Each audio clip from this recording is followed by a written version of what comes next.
আসসালামু আলাইকুম বন্ধুগণ। আমি এখন দাঁড়িয়ে আছি লালমনিরহাট রেলওয়ে ওভারব্রিজের উপর। আমার এক মামাতো ছোট ভাই রিমু, সে আমাদের বাসাগুলো দেখতে চেয়েছিল। অনেক ছোটবেলায় সে লালমনিরহাটে থাকতো, এখন ময়মনসিংহে থাকে। তাকে বাসাগুলো দেখানোর জন্য আমি ওভারব্রিজের উপর দাঁড়িয়ে আছি। যেহেতু বাসাগুলোতে এখন যাওয়ার মতো পরিস্থিতি নাই, তাই আমি ওভারব্রিজের উপর থেকে বাসাগুলো দেখানোর চেষ্টা করব। এই যে বন্ধুরা দেখুন, এটা হলো লালমনিরহাট রেলওয়ে স্টেশন। এটা হইলো লালমনি এক্সপ্রেস দাঁড়িয়ে আছে, কিছুক্ষণের মধ্যে ঢাকার উদ্দেশ্যে ছেড়ে যাবে হয়তোবা।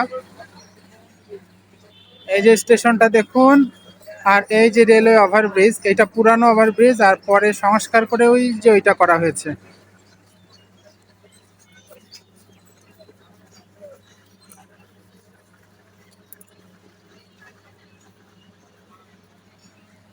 ওভারব্রিজের এই দিকটাতে দেখতে পাচ্ছেন কতগুলো বিল্ডিং দেখা যাচ্ছে। এই জায়গাটা হলো, এই পাড়াটার নাম হলো বাবুপাড়া। আর স্টেশনের এই সাইডটা, অর্থাৎ এই দিকে দেখতে পারবেন কিছু বিল্ডিং, এইটা হলো সাহেবপাড়া। এটা রেলওয়ে স্টেশন মসজিদ। এই মসজিদে আমি আমার জীবনের অধিকাংশ নামাজই এই মসজিদে আদায় করেছি।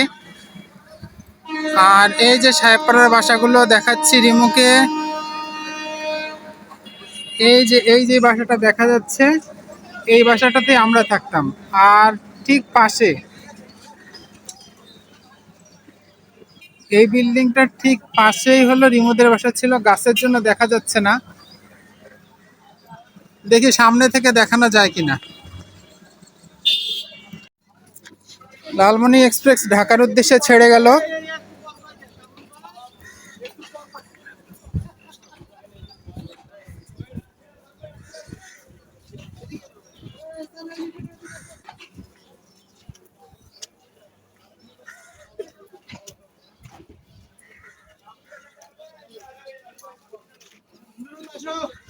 এই যে রিমু দেখতে চেয়েছিল বাসাগুলোর পরিস্থিতি দেখো। তোমাকে আমি বলেছিলাম যে এইসব বাসায় যাওয়ার মতো অবস্থা নাই এখন আর,